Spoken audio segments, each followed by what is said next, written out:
মাওলা তুমি ডাকবে যেদিন শুইতে গুরুস্থানে,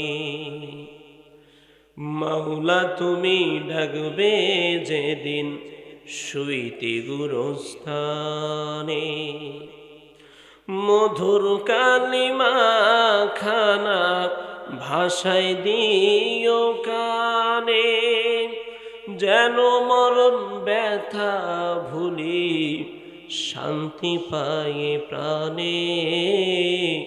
মাওলা তুমি ডাকবে যেদিন শুইতে গুরুস্থানে, বলেন না, মাওলা তুমি ডাকবে যেদিন শুইতে গুরুস্থানে। এই তো চাহে তোমার দ্বারে আমার বুঝমন, বানায় না উতবা সাইবা লাহাবের মতন। এই তো চাহে তোমার দ্বারে আমার বুঝমন, বানায় না উতবা সাইবা লাহাবের মতন। বানায় না আবু জেহেল তোমারে না মানে, মাওলা তুমি ডাকবে যেদিন শুইতে গুরুস্থানে, মাওলা তুমি ডাকবে যেদিন শুইতে গুরুস্থানে।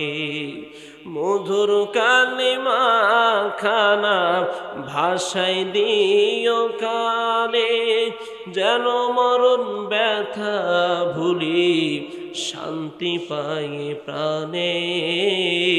মাওলা তুমি ডাকবে যেদিন শুইতে গুরুস্থানে। চিল্লায়া কন মারহাবা।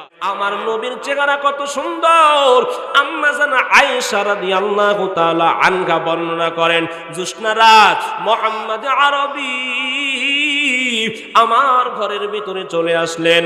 মায়ার নবী আমার মাথাটা আমার উরু মুবারকের উপরে দিয়ে একটু বিশ্রাম নিচ্ছিলেন।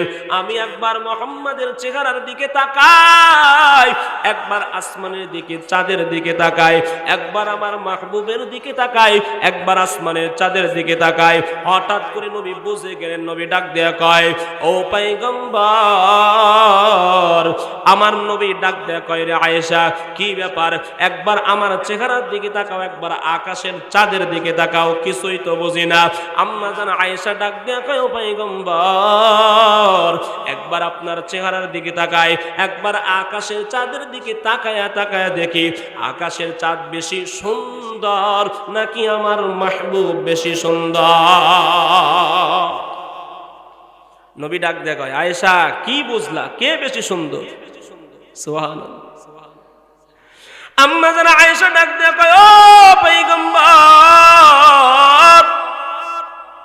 আকাশের চাঁদের দিকে তাকায়া তাকায়া আর আপনার চেহারা তাকায়া দেখলাম আকাশের ওই চাঁদের চাইতে আপনার চেহারা কোটি কোটি কোটি গুণে সুন্দর।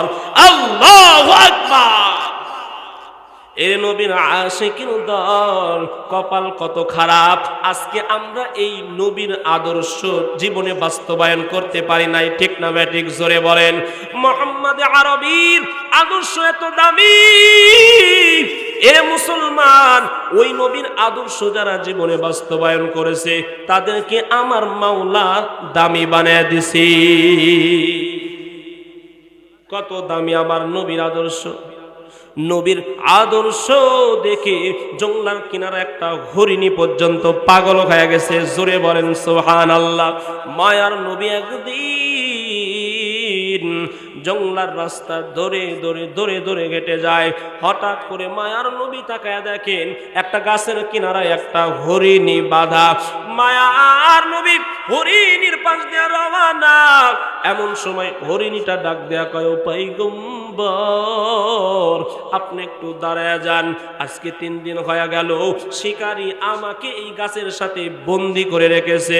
ও পয়গম্বর আপনি যদি একটু অনুমতি দেন আর আমাকে যদি একটু ছাড়িয়া দেন, আমি আমার সন্তানগুলোকে দুধ পান করায়া আপনার নিকট চলে আসব। আমার নবী এমন নবী, যেই নবী মানুষের ভাষাও বোঝেন আবার পশু পাখির ভাষাও বোঝেন। জোরে বলেন সুবহানাল্লাহ। নবী শুধু আমাদের নবী নয়, নবী আসমানের নবী, নবী জমিনের নবী, নবী সমস্ত কুল কায়নাতের নবী, যে কারণে আল্লাহ তাআলা নবীকে সমস্ত ভাষা বোঝার ক্ষমতা দিয়েছেন। ঠিক না বা ঠিক? জোরে বলে। এরে মুসলমান, মায়ার নবী ডাক দেয়া কই রে হরিণী, আজকে গাছের কিনারায় 3 দিন ধরে বাধা, কিন্তু আমি তো তোরে ছাড়তে পারি না, শিকারীর অনুমতি ছাড়া তোমারে ছাড়া তো হবে না। মায়ার নবী বলে দাঁড়াও, আগে শিকারীর কাছ থেকে অনুমতি নিয়ে আসি। ইহুদি শিকারীর কাছে চলে গেলেন। যাওয়ার পরে মায়ার নবী ডাক দেয়া কয়, ও ইহুদি ভাই একটু দাঁড়ায়া যান, আপনার সঙ্গে আমার কিছু কথা আছে। ডাক দেয়া কয়, কে তুমি? বলে আমি মোহাম্মদ। কোন মোহাম্মদ? বলে আমার মোহাম্মদ আমার নাম, আমার দাদা আব্দুল মুত্তালিব, আমার বাবার নাম আব্দুল্লাহ, আব্দুল্লাহর সন্তান মোহাম্মদ। তোমারে তো সবাই খুঁজতেছে হত্যা করার জন্য, এখানে তুমি কি চাও? ডাক দেয়া কয়, ও ইহুদি ভাই 3 দিন ধরে গাছের কিনারায় যে হরিণীটিকে বেঁধে রেখেছেন, হরিণীটিকে একটু ছাড়িয়া দেন, কারণ 3 দিন পর্যন্ত বাচ্চারা ছোটাছুটি করে কিছু খাইতে পারে না, বড় কষ্ট হয়। আপনি যদি একটু ছাড়িয়া দেন, বাচ্চাগুলোকে দুধ পান করাইয়া আবার ফিরে আসবি। এরে মুসলমান, গভীর মনোযোগ দেন হে মুমিন। ইহুদি ডাক দেয়া কয়, রে মুহাম্মদ, এতদিন পর্যন্ত সবাই তোমাকে পাগল বলতো, কিন্তু আজকে বুঝে গেলাম মানুষ তোমাকে কেন পাগল বলে। ও আল্লাহর বান্দারা, ইহুদি সুযোগ পেয়ে গেছে। ডাক দেয়া কয়, মুহাম্মদ হরিণীকে ছাড়তে পারি, তবে শর্ত হলো হরিণী যদি তোমার কিনারায় না আসে, তাইলে তোমাকে কিন্তু এই জমিন থেকে তুলে দিব, হত্যা করে ফেলবো। মায়ার নবী বলেন, ও ইহুদি ভাই, আমি এই হরিণীটির জিম্মাদার হয়ে গেলাম। যতক্ষণ পর্যন্ত হরিণী কিনারায় না আসবে, ততক্ষণ পর্যন্ত আমি মুহাম্মদ তোমার কাছ থেকে যাব না। জোরে বলেন সুবহানাল্লাহ। এ মুসলমান, একটু গভীর মনোযোগ দেন হে মুমিন। মায়ার নবী হরিণীর কিনারায় চলে গেলেন। ডাক দেয়া কয়, ও হরিণী তাকায়া দেখ, ইহুদি খোলা তরবারি নিয়ে দাঁড়ায় গেছে। আমার কাছে যদি ঠিক সময় না আসো, বেঈমান কিন্তু আমাকে ছাড় দেবে না, বরং হত্যা করে ফেলবে। হরিণী ডাক দেয়া কয়, ও পয়গম্বর, আপনি শুধু আমাকে ছাড়িয়া দেন, আমি যাব আর ঠিক সময় আপনার কাছে হাজির হয়ে যাব। কারণ আমি হরিণীও চাই না আমার কারণে আমার মায়ার নবী কষ্ট পাক। জোরে বলেন সুবহানাল্লাহ। এই বাজান, আপনারা জীবিত আছেন তো? হ্যাঁ, জীবিত আছেন তো? একটু নাড়াচাড়া দিয়েন, কথা বলেন, একটু মনোযোগ দিয়ে শুনতে হবে, ঠিক নাই? কি বলেন? একটু মনোযোগ দেন ইনশাআল্লাহ। হরিণীকে এবার ছাড়িয়া দেওয়া হলো। হরিণী রওয়ানা হয়ে গেলেন। মায়ার নবী ইহুদির তলোয়ারের নিচে দাঁড়ায় আছে। হরিণী এবার চলে গেলেন। জঙ্গলের কিনারায় যাওয়ার পর সন্তানদেরকে ডাক দেয়া কয়, রে সন্তান, কে কোথায় আছো? জলদি করে এসে যাও, কারণ মায়ার নবীকে ইহুদির তলোয়ারের নিচে রাখছি। বেঈমানরা কিন্তু নবীকে ছাড় দেবে না। ঠিক সময়ে যদি মায়ার নবীর কাছে যেতে না পারে, ওরা আমার মায়ার নবীকে হত্যা করে ফেলবে। বাচ্চাগুলো আওয়াজ দেয়, মা। মায়ার নবীকে দেখার তামান্না, বহুদিন থেকে অন্তরে তামান্না মুহাম্মদ আরবিকে দেখব। আজকে যখন সুযোগ পেয়েছি, যতক্ষণ মুহাম্মাদের চেহারা না দেখব ততক্ষণ পর্যন্ত দুধ পান করব না। বাচ্চাগুলো মায়ের সঙ্গে নবীর দরবারে চলে আসলেন। ইহুদি বেঈমান তাকায় দেখে মুহাম্মদ হরিণী ছাড়ছে কয়টা? একটা হরিণী ছাড়ছে, কিন্তু একটা ছাড়ছে বিনিময়ে আসছে কয়টা? জোরে বলেন। তিনটা হরিণী চলে আসছে। ইহুদির মাথা গরম। যেই মুহাম্মদ একটা হরিণী ছাড়লে তিনটা আসে, সেই মুহাম্মদ কখনো মিথ্যা হতে পারে না। ডাক দেয়া কয়, ও মুহাম্মদ, আমি বিশ্বাস করে নিয়েছি তুমি সত্য নবী, আর দেরি করিও না, এখনই আমাকে কালিমা পড়ে মুসলমান বানায় নাও। আমার নবীর আখলাক দেখে ইহুদি বেঈমান কালেমা পড়ে মুসলমান হয়ে গেলেন। অথচ কপাল কত খারাপ, ওই নবীর আদর্শ সুন্নাহ আজ আমাদের জীবনে নাই। কথা বলেন ঠিক না বেটি? যদি বলা হয় এরে মুসলমান সুন্নাহ কেন মানো না, বলে হুজুর এখনো সময় হয় নাই। যদি বলি মুখের দাড়ি কেন রাখো না, ডাক দিয়া কয় হুজুর দাড়ি রাখার সময় এখনো হয় নাই। ঠিক না বেটি? জোরে কয়। ডাক দেয়া কয় হুজুর এখনো ছেলে মেয়ের বিবাহ দিতে পারি নাই। এই সময় যদি দাড়ি রাখি সন্তানেরা বলবে বুড়া। এই সময় যদি দাড়িটা রেখে দিই বউ বলবে বুড়া স্বামী। ঠিক না ঠিক? জোরে কন। আরে মাওলা পাকের মহব্বত যদি অন্তরে থাকে, দুনিয়ার কোনো মুসলমান সন্তান বিবির দিকে তাকাবে না। ঠিক কিনা বলে? কিন্তু মাওলা পাকের মহব্বত নাই, নবীর আদর্শের প্রতি মহব্বত নাই, নবীর প্রতি আমাদের ভালোবাসা নাই। এ মুসলমান, পেশায় তুমি যা করো না কেন, এ মুসলমান তোমার চেহারার ভিতরে সাজ থাকতে হবে মুসলমানের। কথা বলেন ঠিক না ঠিক? এর নবীর আশিকের দল। বেলালের দাম আল্লাহ এমনি বৃদ্ধি করে দেন নাই, নবীর মহব্বত আর নবীর আদর্শ মানার কারণে। ঠিক না ঠিক? জোরে কর। নবীর আদর্শ যারা মানিয়া দুনিয়াতে চলবে, আল্লাহ তাদের সম্মান বাড়ায় দিবে। কি পরিমাণ সম্মান বাড়ায় দিবে? যেই পরিমাণ সম্মান বেলালের বাড়ায় দিছে। ঠিক না বেটি? জোরে কন। মেরাজের রজনীতে পয়গম্বর জান্নাত ভ্রমণ করতেছেন, হঠাৎ করে জান্নাতের ভিতরে পায়ের আওয়াজ শোনা যায়। মায়ার নবী ডাক দেয়া কয়, রে জিব্রাইল, জান্নাতের ভিতরে কার পায়ের আওয়াজ শোনা যায়? মায়ার নবীকে ডাক দেয়া কয়, ও পয়গম্বর, এটা অন্য কোন মানুষের পায়ের আওয়াজ না, এটা হলো আপনার প্রিয় সাহাবা বেলালের পায়ের আওয়াজ। নবী অবাক হয়ে গেলেন, হায় হায়, বেলালকে রেখে এসছি মদিনায়, বেলালের পায়ের আওয়াজ কেমনে জান্নাতের ভিতরে শোনা যায়? মায়ার নবী মিরাজ থেকে আসার পরে ডাক দিয়ে কয়, ও বেলাল, এত পরিমাণে সম্মান কি কারণে? কি আমল করছো বেলাল, যার কারণে জান্নাতের ভিতরে তোমার পায়ের আওয়াজ শোনা যায় রে বেলাল? বেলাল ডাক দিয়ে কয়, ও পয়গম্বর, আমি বেলাল তেমন কোনো ইবাদত, তেমন কোনো আমল করতে পারি নাই, তবে আমি বেলালের একটা ইবাদত, বেলাল যতদিন ইসলাম গ্রহণ করেছে, বেলাল 2 রাকাত নামাজ আদায় করেছে।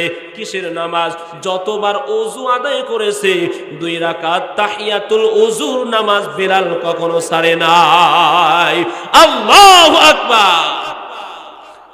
অথচ আমাদের আমলের খবরই নাই, সারাদিন মোবাইল চালাবো না আমল করব। ঠিক না ঠিক? জোরে কর।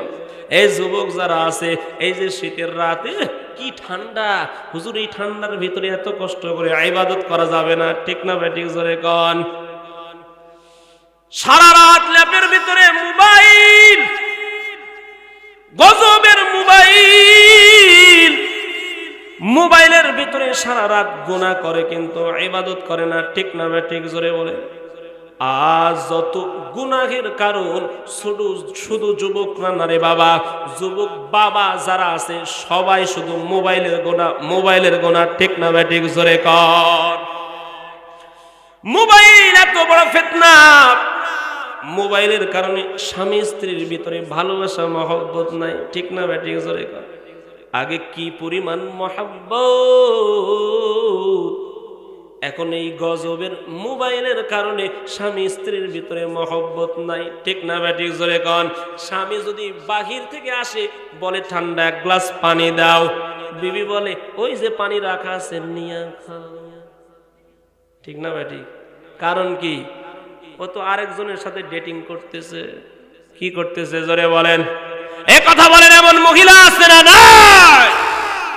সারা দিন ফেসবুকের ভিতরে 2 সওয়ালের মা, মাঝে মধ্যে খবর শোনা যায় স্বামীর ছেড়ে ভেগে গেছে। আবার পুরুষ যারা আছে মাঝে মধ্যে খবর পাই একটা ঘরে আছে আরেকটা নিয়ে চলে আসছে। এই সব কিছুর পিছনে কারণ হলো গজবের মোবাইল। অল্প বয়সের সন্তানগুলো আবার পেকে গেছে মোবাইলের কারণে। 10-11 বছর বয়স, সারা রাত চ্যাটিং করে, আছে না নাই জোরে কন। জামানা মোবাইলে খাইছে, জামানা মোবাইলে খাইছে।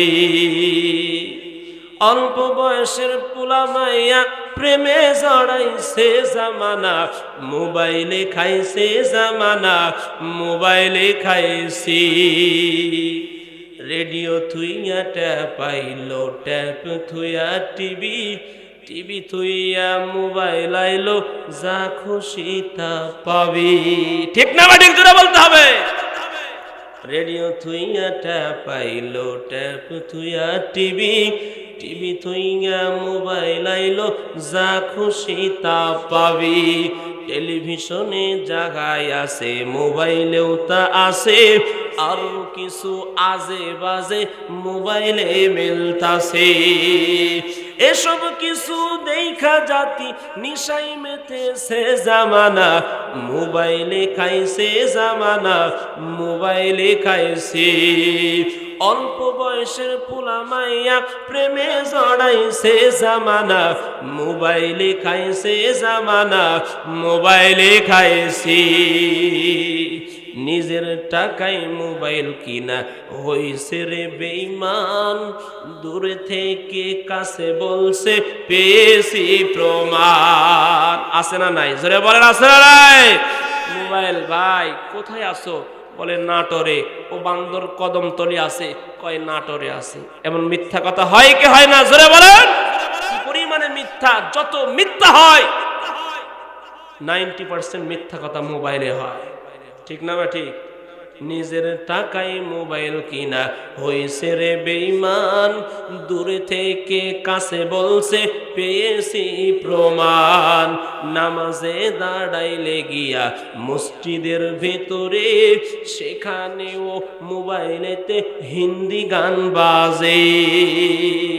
ছোট বড় সবাই রে গাই, ছোট বড় সবাই রে গাই, মোবাইলের রোগে ধরেছে জামানা, মোবাইলে খাইছে, জামানা মোবাইলে খাইছে। অল্প বয়সের পোলা মাইয়া প্রেমে জড়াইছে, জামানা মোবাইলে খাইছে, জামানা মোবাইলে খাইছে। কথা বলেন ঠিক না ঠিক। এরে মুসলমান নবীর আশিকের দল, আল্লাহর কাছে দোয়া করতে হবে, ও আল্লাহ এই গজবের মোবাইল থেকে আপনি আমাদেরকে হেফাজত করেন, নেককারদের সোহবতে থাকার তৌফিক দান করেন। নবী বলেন জমিনে যারা নেককারদের সোহবতে থাকবে, নেককারদের সঙ্গে মহব্বত রাখবে, আল্লাহ বলে কিয়ামতের ময়দানে তাদের সাথে উঠবে। জোরে বলেন সুবহানাল্লাহ। এরে নবীর আশিকের দল, 4 শ্রেণীর মানুষ। নবীদের সঙ্গে যদি কিয়ামতের ময়দানে থাকতে চাও, সিদ্দিকগণদের সঙ্গে যদি থাকতে চাও, শহীদদের সঙ্গে যদি থাকতে চাও, নেককারদের সঙ্গে যদি থাকতে গাও, নেক আমল ছাড়া কোনো উপায় নাই। কথা বলেন ঠিক না ঠিক। আল্লাহ জানিয়ে দেন এর দুনিয়ার মানুষ, আমি দুনিয়াতে তোমাদের বানাইছি, আল্লাযী খালাকাল মাউতা ওয়াল হায়াতা লিয়াবলুয়াকুম আইয়ুকুম আহসানু আমালা ওয়া হুয়াল আজিজুল গাফুর। আল্লাহ জানায় দেন, আমি হায়াত এবং মউত দিয়ে তোমাদেরকে বানাইলাম। কেন বানাইলাম? আমি আল্লাহ তোমাদেরকে পরীক্ষা করতে চাই। লিয়াবলুয়াকুম, অবশ্যই তোমাদের পরীক্ষা করব। কি পরীক্ষা? আইয়ুকুম আহসানু আমালা। আমি আল্লাহ দেখতে চাই তোমরা আমি মাওলার মহব্বতে কি পরিমাণ আমল করো। আল্লাহ বলে জমিনের ভিতরে ভালো আমল দরকার, বেশি আমল দরকার না। কি আমল দরকার? জোরে বলেন। ভালো আমল দরকার। কারণ আমি মাওলা দুনিয়াটা পরীক্ষার হল বানায়া দিলাম। দুনিয়াতে মানুষ পরীক্ষা দিবে। কেমন পরীক্ষা? দুনিয়ার পরীক্ষার নিজাম হলো 3 ঘন্টা সময় দেওয়া হবে। কয় ঘন্টা বলেন? 3 ঘন্টা সময়। 3 ঘন্টা সময় তোমাকে স্বাধীনতা দেওয়া হবে। 3টা ঘন্টা সময় তুমি তোমার খাতার ভিতরে যা লেখো তোমাকে বাধা দেওয়া হবে না, নিষেধ করা হবে না। ও আল্লাহর বান্দা, যা কিছু লেখো না কেন ফলাফলের বেলায় দেখা যাবে। আল্লাহ দুনিয়ার মধ্যে 70 বছরের জিন্দেগি দিয়া, 60 বছরের জিন্দেগি দিয়া পরীক্ষার হলে পাঠিয়ে দিলেন। বান্দা, দুনিয়াতে তোমাকে স্বাধীনতা দেওয়া হলো। আজ যদি তুমি নামাজ আদায় করো, আমি আল্লাহ তোমাকে বাধা দেব না। নামাজ যদি আদায় নাও করো, আমি আল্লাহ তোমাকে বাধা দেব না। আজকে তুমি যদি দান করো, আমি আল্লাহ বাধা দেব না। দান না করলেও বাধা দেব না। সুন্নাহ মানলেও বাধা দেব না। সুন্নাহ না মানলেও বাধা দেব না। মাথায় যদি সুন্নতের টুপি লাগাও, আমি আল্লাহ তোমাকে বাধা দেব না। আবার টুপি না লাগাইলেও বাধা দেব না। কারণ দুনিয়ার ভিতরে তোমাকে স্বাধীনতা দেওয়া হয়েছে। তবে গোলাম, ফলাফলের বেলায় দেখা যাবে তুমি জান্নাতি নাকি জাহান্নামী। আল্লাহ জানায়া দেন, জমিনের ভিতরে যারা নেক আমল করবি তারা জান্নাতে চলে যাবে। ইন্নাল আবরারা লাফি নাঈম ওয়া ইন্নাল ফুজ্জারা লাফি জাহিম। আল্লাহ বলে জমিনে যারা নেক আমল করবে তারা জান্নাতি। জোরে বলেন সুবহানাল্লাহ। নেক আমল যারা করবে না তারা জাহান্নামী হয়ে যাবে। এরে মুমিন, আজকে নেক আমলের কথা বললে দুনিয়াতে কত ব্যস্ততা দেখায়। আমি বলি, ও আল্লাহর বান্দা, কেন নামাজ পড়ো না? বলে হুজুর, মানুষের কাজে যায় ঠিক মতো তারা আমাদের ছাড়তে চায় না, যে কারণে নামাজ পড়তে পারি না। চাকরিজীবী ভাই, আপনি কেন নামাজ পড়েন না? চাকরিজীবী ভাইটা বলে হুজুর, চাকরির কারণে নামাজ পড়তে সময় পায় না। দুনিয়াতে যারা রাজনীতিবিদ, এমপি, মন্ত্রী, ওসি, স্পিড, ডিসি যারা আছে, ও বন্ধু তুমি কেন নামাজ পড়ো না? বলে রাষ্ট্রীয় কাজে এত ব্যস্ত, নামাজ পড়ার সময় হয় না। পয়গম্বরে আরবি জানায় দেন, হাসরের ময়দানে বিচার শুরু করার আগে 3টা নবীকে উপস্থিত করা হবে। উপস্থিত করার পরে দুনিয়ার মানুষগুলোকে ডাকা হবে। যারা দুনিয়াতে গোলাম, এই গোলাম শ্রেণীর মানুষ, দুনিয়াতে কি ইবাদত করেছো? তারা বলবে আল্লাহ দুনিয়াতে গোলাম ছিলাম, ইবাদত করতে পারি নাই। আল্লাহ বলবে তাকায় দেখ আমার ইউসুফের দিকে। আমার ইউসুফ দুনিয়াতে এত গরীব, কিন্তু একটা সেকেন্ডের জন্য আমি মাওলাকে ভুলে নাই। জোরে বলেন সুবহানাল্লাহ। তুই কেন পারলি না? অতএব তুই আজকে প্রতারণা করবি, তোর প্রতারণার জালে আমি আল্লাহ মায়া করব না। যা যা তুই জাহান্নামে চলে যা। দুনিয়াতে যারা চাকরিজীবী ছিল, দুনিয়াতে যারা চাকরিজীবী অসুস্থ ছিল, দুনিয়াতে রোগের কারণে যারা ইবাদত করতে পারে নাই, তাদেরকে বলা হবে দুনিয়াতে থেকে কি ইবাদত নিয়ে এসেছো? ওই আল্লাহর বান্দারা ডাক দিয়ে বলবে, ও মালিক, দুনিয়াতে অসুস্থ ছিলাম, দুনিয়াতে আমার অমুক রোগ ছিল, যেই রোগের কারণে ইবাদত বন্দেগী করতে পারি নাই। আল্লাহ বলবে তাকা, আমার আইয়ুবের দিকে তাকা। 18 বছর পর্যন্ত আইয়ুবকে এমন একটা রোগ দিয়েছি, আইয়ুবের 18 বছর পর্যন্ত শরীরের ভিতরে এমন কিড়া রোগ, এমন পোকা হলো, আইয়ুব একটা সেকেন্ডের জন্য আমি মাওলাকে বলে নাই। তুই কেন বলে গেলি? আরে তোর তো কি পরিমাণ কষ্ট, তোর চাইতে দ্বিগুণ কষ্ট আমার আইয়ুবের। আমার আইয়ুবকে পরীক্ষা করার জন্য আমি আল্লাহ এমন একটা রোগ দিলাম, শরীরের ভিতরে পোকা, সমস্ত শরীরটা পোকায় খেয়ে ফেললো। আমার আইয়ুবকে ঘৃণা করে সবাই তার থেকে আলাদা হয়ে গেল। আইয়ুবের কাছ থেকে তার স্ত্রীরা আলাদা হয়ে গেল, আইয়ুবের সন্তানরাও আলাদা হয়ে গেল। ডাক দিয়ে কয়, ও আব্বা জান, আপনার এই রোগ ভালো না হওয়া পর্যন্ত আপনার কাছে যেতে চায় না। আপন ভাইরা পর্যন্ত আলাদা হয়ে গেল। আমার আইয়ুব এখন বড় একা। আইয়ুবকে ঘর থেকে বের করে একটা নির্জন ময়লা আবর্জনার উপরে ফেলে আসলো। এলাকার মানুষরাও ঘৃণা করতে লাগলো। 18 বছর পর্যন্ত এই হালাত। আইয়ুব কোনোদিন আমার কাছে বলে নাই, ও আল্লাহ আমাকে আপনি সুস্থ করে দেন, যতক্ষণ পর্যন্ত জিহ্বায় পোকা লাগে নাই। আইয়ুবের জিহ্বার মধ্যে যখন পোকা ধরে গেল, আইয়ুব ডাক দিয়ে কয়, ও দয়ার মালিক, এতদিন পর্যন্ত আল্লাহ রোগ মুক্তির জন্য একটাবার আরজি পেশ করি নাই। মাওলা আমার জিহ্বাটা, যেই জিহ্বা দ্বারা আমি তোমার নাম জপতাম, আমি তোমার ইবাদত করতাম, আমি তোমার জিকির করতাম, ও মাওলা আজকে যখন এই জিহ্বার ভিতরে যখন পোকা লেগে গেল, আমি তোমারে ডাকতে পারি না। ও আল্লাহ আপনি আমাকে সুস্থতার নিয়ামত দান করেন। এর নবীর আশিকের দল আল্লাহ বলবে, ওই আইয়ুব যদি 18 বছর পোকা শরীরের ভিতরে নিয়া ইবাদত করতে পারে, তুই কেন পারবি না? দুনিয়ার ভিতরে যারা রাজনীতিবিদ, রাষ্ট্র পরিচালনা করেছে, দুনিয়ার ভিতরে যারা বাদশা ছিল, তাদেরকে ডাকা হবে, দুনিয়াতে কি আমল করেছো? তারা বলবে, আল্লাহ দুনিয়াতে রাষ্ট্র পরিচালনা করেছি, ইবাদত করতে পারি নাই। আল্লাহ বলবে, সুলাইমানের দিকে তাকা, সারা পৃথিবীর ভিতরে সুলাইমান রাজত্ব করেছে, অথচ সুলাইমান আমি মাওলাকে বলে নাই। তুই কি এমন রাষ্ট্র পরিচালনা করলি, আজ তুই আমি মাওলার ইবাদত করতে পারলি না? অজুহাত দিয়ে কোনো কাজ হবে নাকি? জোরে বলেন।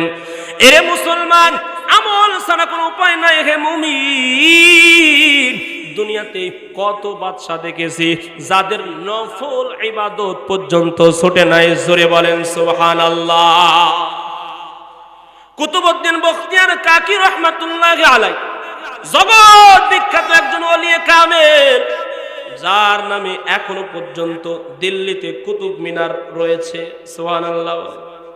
এই কুতুবউদ্দিন বখতিয়ার কাকি রহমাতুল্লাহি আলাইহি তার খাদেমকে বললেন, ও খাদেম, আমি যখন দুনিয়া থেকে বিদায় নিয়ে অন্ধকার কবরের বাসিন্দা হয়ে যাব, সবাইকে আমার জানাজার নামাজ পড়াইতে দিবা না, তবে জানাজার নামাজ কে পড়াইবে?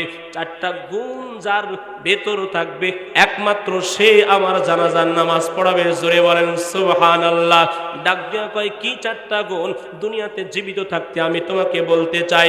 1 নম্বর গুণ, জিন্দেগিতে যার তাকবীরওয়ালা ছোটে নাই। 2 নম্বর গুণ, জিন্দেগিতে যেই বান্দার তাহাজ্জুদের নামাজ ছোটে নাই। 3 নম্বর গুণ, যেই বান্দার আসরের নামাজ ছোটে নাই, আসরের সুন্নাত ছোটে নাই। 4 নম্বর, যেই বান্দার দৃষ্টি দ্বারা পর নারী ভিন নারীর দিকে তাকায় নাই।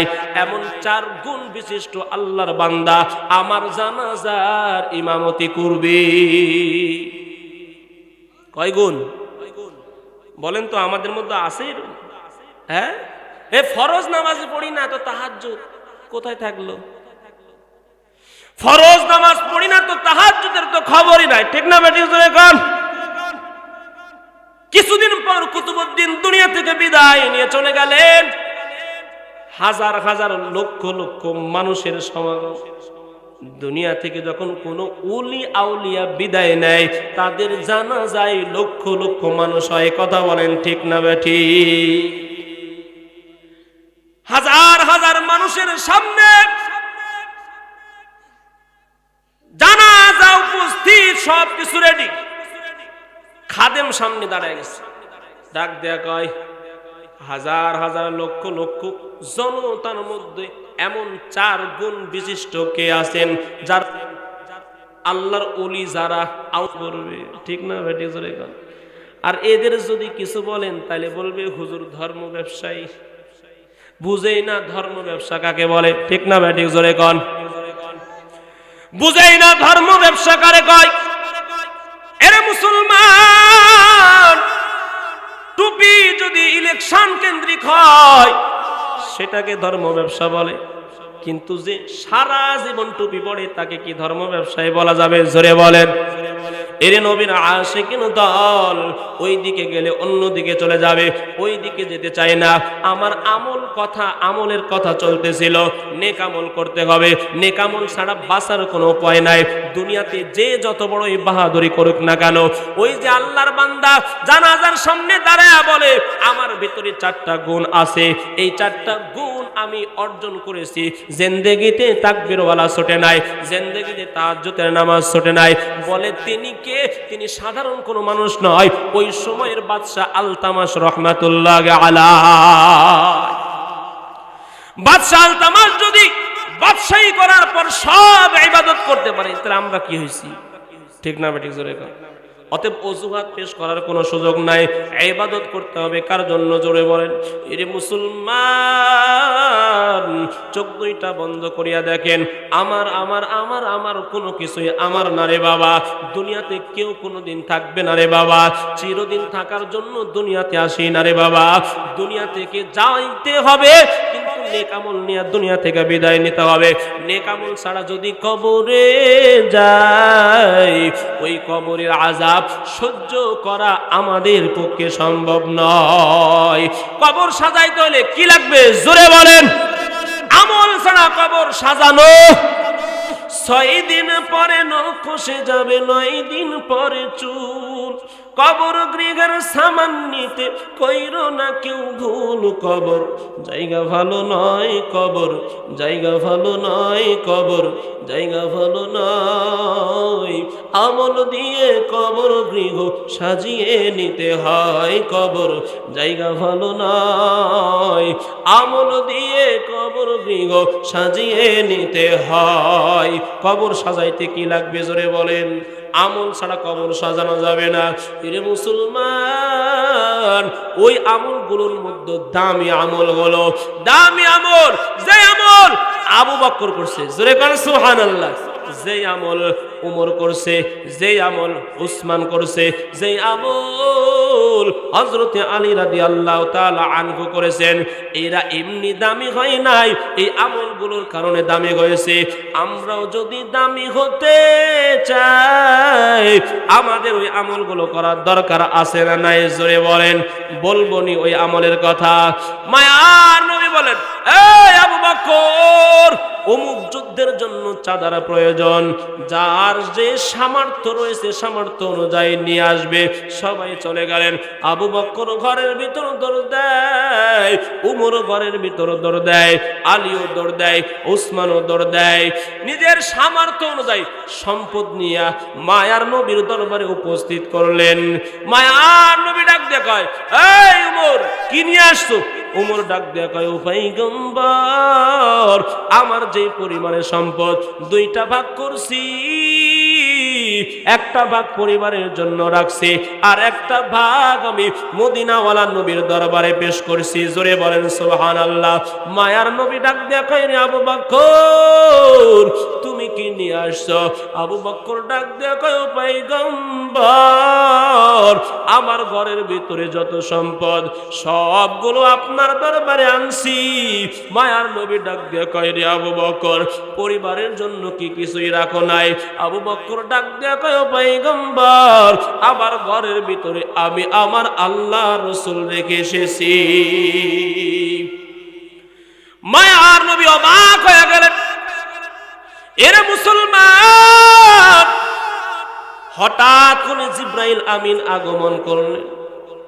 ডাক দিয়া কয়, ও পয়গম্বর, এতদিন পর্যন্ত আল্লাহ শুধু আপনারে সালাম দিয়েছে, আজ মাওলাই শুধু আপনারে সালাম দেয় নাই, আজকে আপনার সাহাবা আবু বকরকেও সালাম দিয়েছেন। আবু বকরের দানের কারণে আল্লাহ তার সম্মান বৃদ্ধি করে দিয়েছে, ইজ্জত বৃদ্ধি করে দিয়েছে। ও মুসলমান, এই মাদ্রাসাটা আমাদের মাদ্রাসা কিনা? জোরে বলেন। এরে আল্লাহর বান্দা, এই মাদ্রাসায় আমার কন্যা সন্তান আস্তে আস্তে আস্তে আস্তে পড়াশোনা করতেছে। একদিন হাফেজে কোরআন হয়ে যাবে, একদিন আলেমা হয়ে যাবে। বিনিময়ে কি হবে? আমার সন্তানগুলো আমার জন্য দোয়া করবে। যাই নামাজের মুসাল্লায় বসিয়া হাত যখন তুলবে, ডাক দেয়া বলবে, ও দয়ার মালিক, দুনিয়ার ভিতরে আমার বাবা কি পরিমাণ কষ্ট করেছে, আমার জন্য এত পরিমাণে কষ্ট, আমাকে হাফেজা বানাইতে গিয়ে এত পরিমাণে কষ্ট করেছে, দিন রাত মেহনত করেছে। ও আল্লাহ, আমার ওই মা বাবাকে আপনি এর বদলতে জান্নাতের উচ্চ মাকাম দান করেন। জোরে বলেন সুবহানাল্লাহ। হে মুসলমান, এই জান্নাতের উচ্চ মাকাম নেওয়ার জন্য আমাদেরকে একটু ইবাদত করার দরকার আছে না নাই? জোরে বলেন।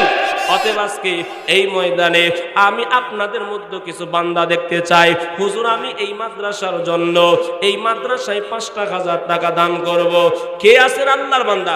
দাঁড়ায় বলবেন, হুজুর এই মাদ্রাসার ছাত্রীর জন্য থাকার ভালো ব্যবস্থা নাই, খাওয়ার ভালো ব্যবস্থা নাই, হুজুর একটা কার্পেটের টাকা আমি দিয়ে দিব। এমন কিছু বান্দা আজ আমি এই ময়দানে দেখতে চাই। আছে না নাই?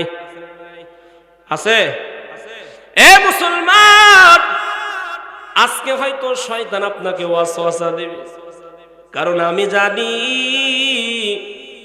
শয়তান কিন্তু দান করতে বাধা দেয়, ঠিক না ভাই? ঠিক, জোরে কর। কিন্তু এই সম্পদ আমার না, দিছেন কে? জোরে বলেন। এ মুসলমান, দিছেন কে? আল্লাহ বলেন, ইন্নাল্লাহা আশতারা মিনাল মুমিনিনা আনফুসাহুম ওয়া আমওয়ালাহুম বিআন্না লাহুমুল জান্নাহ। আমি মুমিনদের থেকে ক্রয় করেছি তাদের জান এবং মাল বিনিময়ে আমি আল্লাহ তাদেরকে জান্নাত দান করেছি। জোরে বলেন সুবহানাল্লাহ। অতএব আমার সম্পদ আমার না, আমার জীবনও আমার না। এই মুসলমান, জান্নাতটা পাওয়ার জন্য এই মাদ্রাসায় কে আছেন 5,000 টাকা দিবেন? বলেন না একটু সামনে থেকে। 5,000 বেশি হয়ে গেছে নাকি? হ্যাঁ, 5,000 দেওয়ার মতো কোন আল্লাহর বান্দা নাই?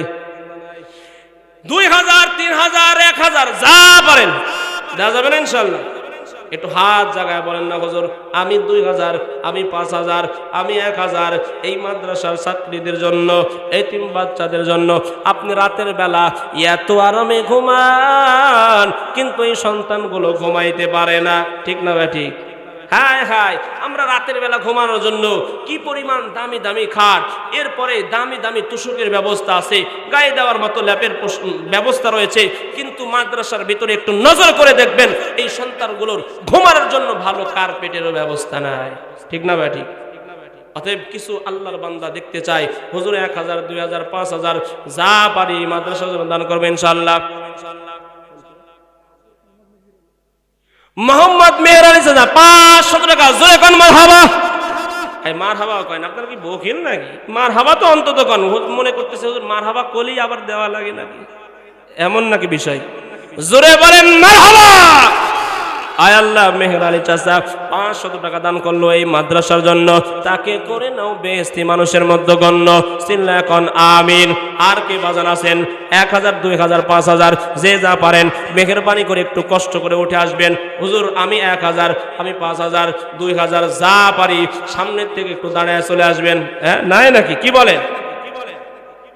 পরের জায়গা পরের জমিন ঘর বানায় আমি রই, আমি তো সেই ঘরের মালিক নয়, ঠিক না ভাই? পরের জায়গা পরের জমিন ঘর বানায় আমি রই, আমি তো সেই ঘরের মালিক নয়, ঠিক না ভাই? ঠিক জোরে কর। এই জন্য দিলটা নরম করেন একটু। কি নাম? মোহাম্মদ জামাল উদ্দিন 500 টাকা। জোরে কর মারহাবা। আয় আল্লাহ তাআলা জামাল উদ্দিন ভাই 500 টাকা দিয়েছে আমার হাতে। কিয়ামতের ময়দানে সে যেন আবু বকর উসমানের সাথে থাকে। জোরে জোরে বলা যাবে কি আমিন? আমিন আমিন আল্লাহ আমিন। দানকারীর জন্য হয়ো জামিন। হে বাজান, দিলটা নরম করেন। দুনিয়ার সম্পদ দুনিয়াতে পড়ে থাকবে, মানুষের নিঃশ্বাস বন্ধ যখন হয়ে যাবে, সন্তানের সাথে যাবে না, দুনিয়ার সম্পদও যাবে না, একমাত্র আমল ছাড়া তার সঙ্গে কিছু যাবে না। এখনো সময় আছে বাবা, দিলটা নরম করেন। আর দাঁড়ায় যান, হুজুর এই মাদ্রাসার জন্য আমি 1,000 টাকা দিব, নগদ হোক আর বাকি হোক। একটু দাঁড়ায় দিল নরম করে বলেন মারহাবা।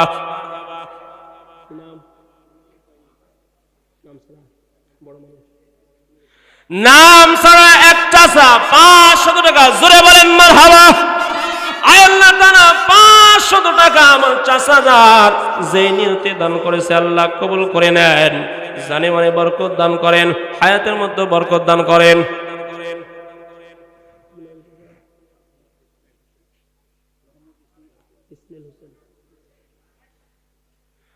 জোরে কোন মারহাবা।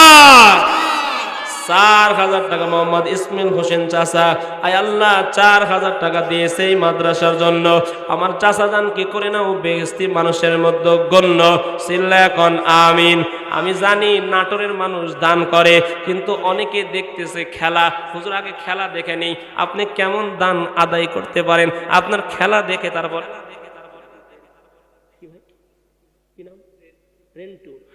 রেন্টু ভাই 500 টাকা, জোরে বলেন মারহাবা। আয় আল্লাহ রেন্টু ভাই 500 টাকা করেছে এই মাদ্রাসার জন্য দান। দুনিয়া আখিরাতে বাড়ায়া দেন তার মান, কেউ যেন করতে পারে না অপমান। জোরে জোরে বলা যাবে কি আমিন। নাম ছাড়া এক আল্লাহর বান্দা 300 টাকা দান করলো, আয় আল্লাহ তার দানকে কবুল আর মঞ্জুর করিয়া নেন, জানে মানে বরকত দান করিয়া দেন। জোরে বলেন আমিন। আমিন আমিন আল্লাহ আমিন, দানকারীর জন্য হইও জামিন। এই বাবা এখনো অনেক মানুষ দান করার আছে, আপনারা আসেন না এই মাদ্রাসা ছাত্রের জন্য, একটু ছাত্রীর জন্য দান করা যাবে কি যাবে না? জোরে বলেন। এই মুসলমান, দুনিয়াতে যা কিছু করেন দুনিয়ায় থাকবে, কিন্তু সদকায়ে জারিয়া হিসাবে এই দান থেকে যাবে, ঠিক না ভাই? ঠিক জোরে করেন। মায়ার নবী জানিয়ে দেন, দুনিয়াতে যারা মাদ্রাসা নির্মাণ করলো, মসজিদ নির্মাণ করলো, মাদ্রাসায় সহযোগিতা করলো, এই দান থাকবে চলমান কিয়ামত পর্যন্ত। কবরে শুয়ে শুয়ে এর হাদিয়া পেতেই থাকবে। জোরে বলেন সুবহানাল্লাহ।